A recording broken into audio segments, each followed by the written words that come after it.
Plus two say മാത്സിന്റെ വളരെ important ആയിട്ടുള്ള സെഷനാണ്. ഏറ്റവും ഇമ്പോർട്ടന്റ് എന്ന് പറഞ്ഞു കഴിഞ്ഞാൽ നമ്മുടെ ഇക്വേഷൻസുകളെ ഒന്ന് പഠിപ്പിക്കുക എന്നുള്ളതാണ്.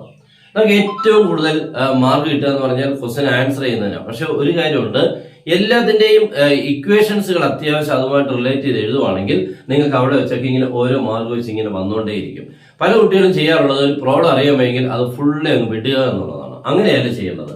നിങ്ങൾക്ക് അതുമായിട്ട് അറിയാവുന്ന എന്തെങ്കിലും ഒരു ഫോർമുല ഉണ്ടെങ്കിൽ അതങ്ങ് എഴുതി വെച്ച് കഴിഞ്ഞാൽ അവർ മാർക്ക് തരും. പ്രത്യേകിച്ച് സേ എക്സാമിനൊക്കെ എന്നൊക്കെ പറഞ്ഞു കഴിഞ്ഞാൽ നിങ്ങൾ എഴുതുന്ന ഓരോ ചെറിയ കാര്യങ്ങൾക്ക് അവർ വലിയ മാർക്ക് തരാൻ വേണ്ടിയുള്ള ഒരു ശ്രമം നടക്കും. പക്ഷെ നിങ്ങളുടെ ഭാഗത്തുനിന്ന് ഒരു ശ്രമവും ഒന്നും എഴുതാൻ ഇരിക്കാനുള്ള പരിപാടിയിൽ കൂടിയാണ് നടത്താറുള്ളത്. അതുകൊണ്ട് അത് ഒഴിവാക്കുക.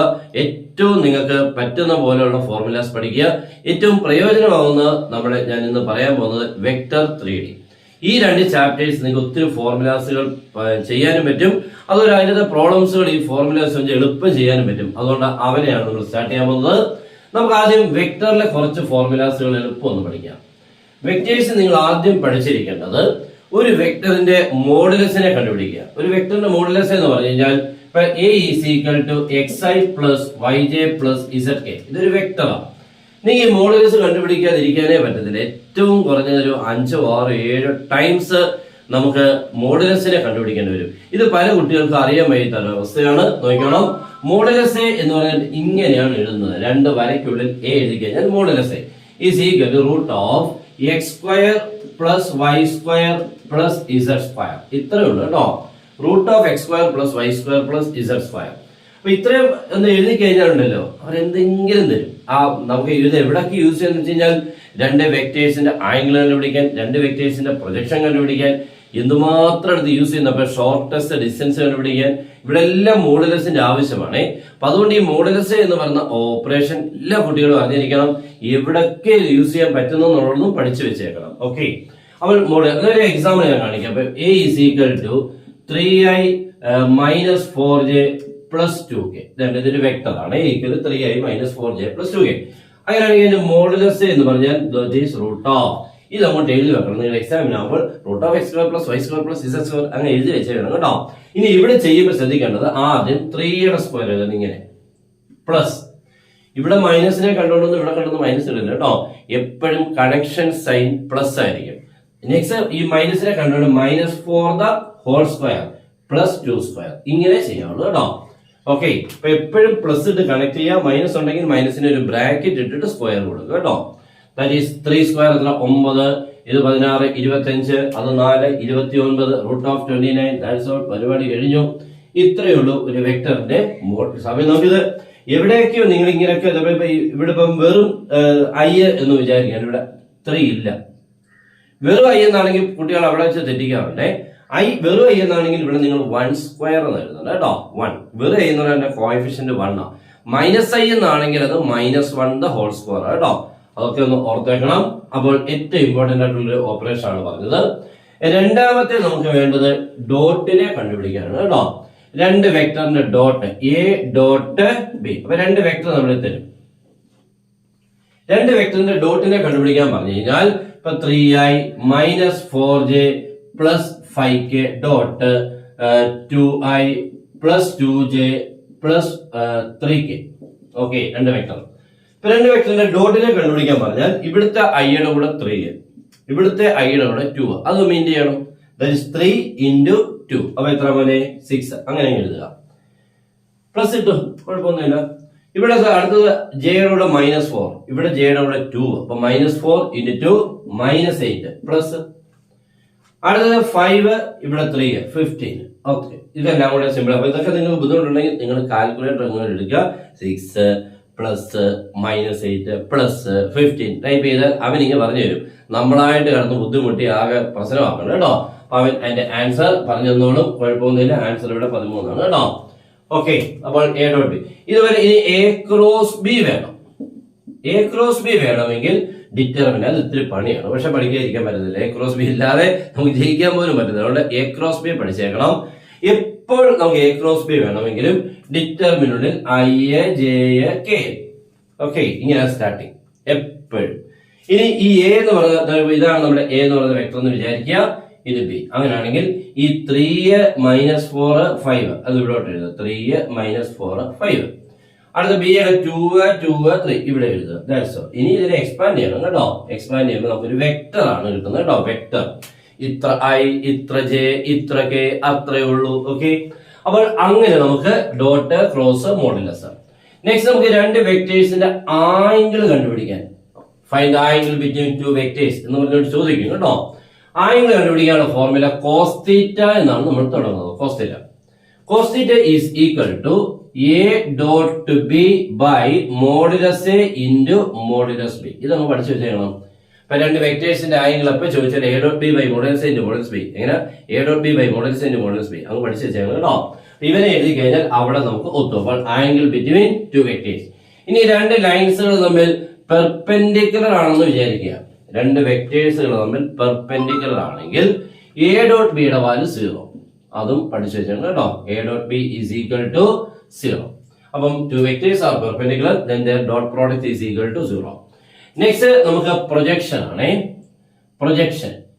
പ്രൊജക്ഷനും എപ്പോഴും ചോദിക്കുക. എങ്ങനെയാണെന്ന് അറിയാം പ്രൊജക്ഷൻ ചോദിക്കുന്നത്? രണ്ട് വെക്ടർ വരെ എന്നിട്ട് പറയും find the projection of first vector on second vector. First വെക്ടറിന്റെ പ്രൊജക്ഷൻ കണ്ടുപിടിക്കണം, സെക്കൻഡ് വെക്ടർ അതിലോട്ട്. ഓക്കെ, അപ്പൊ നമുക്ക് അതിന്റെ പ്രൊജക്ഷന്റെ formula this is equal to A dot B by, ഇവിടെ നമുക്ക് ഇത് തന്നെയാണോ, A dot B by modulus B. അത്രേ ഉള്ളൂ.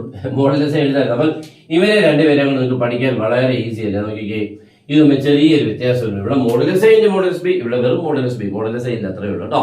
അപ്പൊ ഇതാണ് പ്രൊജക്ഷനെ കണ്ടുപിടിക്കാനുള്ള ഫോർമുല. അപ്പം അതും ഓക്കെ ആയിട്ടുണ്ട്. നെക്സ്റ്റ് യൂണിറ്റ് വെക്ടർ, വളരെ ഇമ്പോർട്ടന്റ് ആയിട്ടുള്ള സംഭവമാണ് unit vector. Unit vector of A, ഒരു വെക്ടറിന്റെ യൂണിറ്റ് വെക്ടർ. ഒരു വെക്ടറിന്റെ യൂണിറ്റ് വെക്ടർ ചോദിച്ചു കഴിഞ്ഞാൽ that vector by modulus of that vector. ഉണ്ടോ? മോഡുലസ് കണ്ടുപിടിക്കാൻ പഠിച്ചില്ലയോ? ഇങ്ങനെ ഉണ്ടല്ലോ. അപ്പൊ ആ വെക്ടറിന്റെ മണ്ടയ്ക്ക് എഴുതുക. ഏതാ എന്ന് പറഞ്ഞ വെക്ടറിന്റെ മണ്ടയ്ക്ക് എഴുതുക. ഈ മോഡുലസ് താഴെ എഴുതുമ്പോൾ unit vector of that vector കേട്ടോ. ഒരു വെക്ടറിന്റെ യൂണിറ്റ് വെക്ടർ ആണ്. Next unit vector parallel to sum of the vectors. Unit vector parallel to the sum of the vectors A and B എന്ന് പറയാം. എയുടെയും ബിയുടെയും സമ്മിന്റെ ഡയറക്ഷൻ വരുന്ന parallel vector. Okay, unit vector parallel to sum of the vectors A and B is equal to, നമ്മൾ ആ എയും ബിയും തമ്മിൽ പ്ലസ് ചെയ്യണം. രണ്ട് വെക്ടേഴ്സ് തമ്മിൽ പ്ലസ് ചെയ്യുക എന്ന് പറഞ്ഞാൽ എളുപ്പമാണ്. 3i കാണും. അപ്പൊ രണ്ടാമത്തെ വെക്ടറിന് ഇപ്പൊ 2i ഉണ്ടെങ്കിൽ 3i 2i ചേർത്ത് 5i എന്നായിട്ട് മാറും. അങ്ങനെ i തമ്മിൽ കൂട്ടുക, j തമ്മിൽ കൂട്ടുക, k തമ്മിൽ കൂട്ടുക, അത്രേ ഉള്ളൂ കേട്ടോ. അപ്പോൾ a പ്ലസ് ബി എന്ന് പറയുന്ന വെക്ടറിനെ അതിന്റെ മോഡുലസും കൊണ്ട് ഡിവൈഡ് ചെയ്യണം. ഓക്കെ, ഇതാണ് unit vector parallel to sum of the vectors. അടുത്തത് unit vector perpendicular to, unit vector perpendicular to both A and B. രണ്ട് വെക്ടേഴ്സിന് പെർപെൻഡിക്കുലർ ആവുന്ന യൂണിറ്റ് വെക്ടർ. ഇപ്പൊ എയ്ക്കും ബിക്കും രണ്ട് വെക്ടർ ആണെങ്കിൽ ഈ എയ്ക്കും ബിക്ക് ഇത് എ ആണ്, ഇത് എ, ഇത് ബി. ഈ രണ്ട് വെക്ടർ, ഇത് രണ്ട് വെക്ടർ ആണ്. ഈ രണ്ട് വെക്ടറിന് പെർപെൻഡിക്കുലർ ആവുന്ന വെക്ടറിന്റെ യൂണിറ്റ് വെക്ടർ ആണ് നമുക്ക് വേണ്ടത്. ഓക്കെ, അപ്പൊ അതിനുവേണ്ടി നമ്മൾ ചെയ്യേണ്ടത് ആൻസർ ഇത്രയേ ഉള്ളൂ, A cross B by modulus of A cross B. ഇതാണ് ഫോർമുല കേട്ടോ. ഓക്കെ, അപ്പൊ ഇങ്ങനെ ഓരോന്ന് പഠിച്ചു വെച്ച് കഴിഞ്ഞാൽ ഇത് പഠിക്കണം. യൂണിറ്റ് വെക്ടർ പെർപെൻഡിക്കുലർ എന്ന് പറഞ്ഞാൽ എന്താണ്, unit vector parallel to sum of the vectors, ഇങ്ങനെയൊക്കെ പല ചെറിയ കാര്യങ്ങൾ പഠിച്ചു വെക്കണം. സമയം വേണം. ഒന്ന് പഠിച്ചു മറന്നുപോകും, പിന്നെയും പഠിക്കണം, പിന്നെയും മറന്നുപോകും, പിന്നെയും പഠിക്കണം. ഇങ്ങനെ നമ്മൾ കുറെ സമയം പഠിക്കുമ്പോഴത്തേക്ക് ഇപ്പൊ ഓക്കെ ഇത് തോന്നണം. അല്ല വൺ ടൈം പഠിച്ചു ഇനി എനിക്ക് പറ്റുമെങ്കിൽ എഴുതും എന്നൊക്കെ വിചാരിച്ചാൽ പറ്റത്തില്ല കേട്ടോ. അപ്പോൾ നമുക്ക് എത്രത്തോളം സമയം നിങ്ങൾക്ക് വേണ്ടെന്നുള്ളത് നിങ്ങൾക്കാണ് അറിയാവുന്നത്. നിങ്ങളുടെ ആ കഴിവുപോലൊക്കെ ഇരിക്കും. അപ്പൊ നിങ്ങൾ മാക്സിമം കൂടുതൽ വർക്ക് ചെയ്യുക എന്നുള്ളത് മാത്രമേ കേട്ടോ. നെക്സ്റ്റ് ഏരിയ ആണ് കേട്ടോ. ഏരിയ ഓഫ് പാരലോഗ്രാം എക്സാമിൽ എപ്പോഴും ചോദിക്കുന്ന ഒരു സംഭവമാണ് പാരലോഗ്രത്തിന്റെ ഏരിയ. അപ്പൊ നമുക്കറിയാം അപ്പൊ രണ്ട് വെക്ടേഴ്സ് എയും തരും ബിയും തരും കേട്ടോ. രണ്ട് വെക്ടറിനെ നമുക്ക് തരും കേട്ടോ. അപ്പൊ നമ്മൾ ആദ്യം എന്റെ എ ക്രോസ് ബി യെ കണ്ടുപിടിക്കണം. ഇതേപോലെ ഓക്കെ, ഒരു വെക്ടർ കിട്ടും. എന്നിട്ട് മോഡുലസിനെ കണ്ടുപിടിച്ചാൽ മതി, കഴിഞ്ഞു. അത്രേ ഉള്ളൂ കേട്ടോ. അപ്പോൾ area of parallelogram is equal to modulus of A cross B. Next area of triangle. Triangle ആകുമ്പോൾ ഒന്നുമില്ല, ഇങ്ങനെ ശേഷം ബൈ 2. അപ്പോൾ ബൈ 2 ഇല്ലെങ്കിൽ പാരലോഗ്രാം, ബൈ 2 ഉണ്ടെങ്കിൽ ട്രയാങ്കിൾ, അത്രേ ഉള്ളൂ കേട്ടോ. അപ്പൊ ട്രയാങ്കിൾ ആക്കാൻ ബൈ 2 എടുക്കണം. അപ്പോൾ ഇത്രയൊന്നും കുഴപ്പമില്ലല്ലോ. ഇതൊക്കെയാണ് നമ്മുടെ വെക്ടറിനുള്ളിൽ സാധാരണ നമുക്ക് എക്സാമിന് എപ്പോഴും വരുന്നത്. പിന്നെ എപ്പോഴും ചോദിക്കുന്നതാണ് modulus of A cross B equal to modulus of A dot B ആണെങ്കിൽ തീറ്റ എത്രയാണ് ആംഗിൾ എപ്പോഴും ഓർക്കണം 45 ഡിഗ്രി അല്ലെങ്കിൽ π/4 കേട്ടോ മറന്നുപോലെ 45 ഡിഗ്രി ഓർ π/4. നെക്സ്റ്റ് നമുക്ക് ഏറ്റവും ഇമ്പോർട്ടന്റ് ആയിട്ടുള്ളത് ആംഗിൾ ബിറ്റ്വീൻ ടു ലൈൻസ് ആണ് നമ്മുടെ 3 ഡയമെൻഷനിൽ കേട്ടോ. 3 ഡയമെൻഷനിൽ angle between two lines cos theta. അപ്പൊ രണ്ട് ലൈൻസുകൾ തമ്മിലുള്ള ആംഗിൾ ആണ് കേട്ടോ. അപ്പൊ നമുക്ക് ലൈൻസിന്റെ ഒക്കെ ഇക്വേഷൻസ് ഒക്കെ പഠിക്കണം. അവിടെ നമുക്ക് രണ്ട് വെക്ടറിനെ കണ്ടുപിടിക്കും, B1 ആൻഡ് B2. എന്നിട്ട് ഫോർമുല ഇതാണ് B1 dot B2 by modulus B1 into modulus B2 കേട്ടോ. ഇതാണ് formula. Angle between two lines cos theta equal B1 dot B2 by modulus B1 into modulus. അതുകൊണ്ട് ഇതേപോലെ കേട്ടോ, ഇത് തന്നെയാണ്. പക്ഷെ ഇവിടെ എയും ബിയും മാറി B1 ഉം B2 ആയിരുന്നുള്ളൂ. ഫോർമാറ്റ് എല്ലാം സെയിം. നെക്സ്റ്റ് ഒരെണ്ണം കൂടി ഉണ്ട്, നമുക്ക് ഷോർട്ടസ്റ്റ് ഡിസ്റ്റൻസ് ഏറ്റവും ഇമ്പോർട്ടന്റ് ആണ്. ഷോർട്ടസ്റ്റ് ഡിസ്റ്റൻസിന്റെ formula B1 cross B2 dot A2 minus A1 by modulus B1 cross B2. Okay, B1 cross B2 dot A2 minus A1 by modulus B1 cross B2. ഇവനൊക്കെ എഴുതി കഴിഞ്ഞാൽ അവരെ 1-1.5 അങ്ങ് തരും മാർക്ക് കേട്ടോ. അത്രയും ഫേമസ് ഫോർമുല ആണ്. അപ്പൊ ഇത്രയാണ് നമുക്ക് ഏകദേശം വെക്ടറിനുള്ളിലും 3Dക്കുള്ളിലും ഒക്കെ ഉണ്ട്. ഇനി ഡയറക്ഷൻ റേഷ്യോസും ഡയറക്ഷൻ കൊസൈൻസും ഒക്കെ ഉണ്ട്. ഒരു വെക്ടറിന്റെ ഡയറക്ഷൻ റേഷ്യോസ്, അതുപോലെ ഒരു വെക്ടറിന്റെ ഡയറക്ഷൻ കൊസൈൻസ് കേട്ടോ. അതൊക്കെ ഒന്ന് പഠിച്ചു വെച്ചാൽ അതൊക്കെ നമുക്കൊന്ന് എളുപ്പമാവും. ഇത്രയൊക്കെ വെക്ടറിനുള്ളിൽ നിന്ന് നിങ്ങൾക്ക് കുറച്ച് പഠിച്ചുകൊണ്ട് പോയി നമുക്ക് 4-5 മാർക്ക് ഫോർമുലാസിനുള്ളിൽ നിന്ന് ഏറ്റവും കുറഞ്ഞത് നിങ്ങൾക്ക് കിട്ടും കേട്ടോ. ഒരു 6 മാർക്കിന്റെ പരിപാടി പറ്റും. അപ്പൊ ഈ ഫോർമുലാസുകളെ ഒന്നും പഠിക്കാതെ വിടരുത്. നമുക്ക് ഇനി അടുത്ത ക്ലാസ്സുകളൊക്കെ നിങ്ങളുടെ എക്സാമിന് മുമ്പായിട്ട് മാക്സിമം തരും. ഫോർമുലാസുകളും പ്രോബ്ലംസും എല്ലാം ഉൾപ്പെടെയുള്ള ക്ലാസ്സുകളാണ്. മാക്സിമം ചാനൽ ഫോളോ ചെയ്യാൻ ശ്രമിക്കുക. മാക്സിമം നിങ്ങൾക്ക് ഇത് പഠിക്കാൻ ഉള്ളവരിലോട്ടൊന്ന് മറക്കാവുന്ന ഷെയർ ചെയ്യാം. ഓക്കെ, എല്ലാവരും പഠിക്കട്ടെ, പഠിക്കാനുള്ള മനസ്സുണ്ടാവട്ടെ എന്ന് ഞാൻ പ്രാർത്ഥിച്ചുകൊണ്ട് നിർത്തുന്നു. Good bye.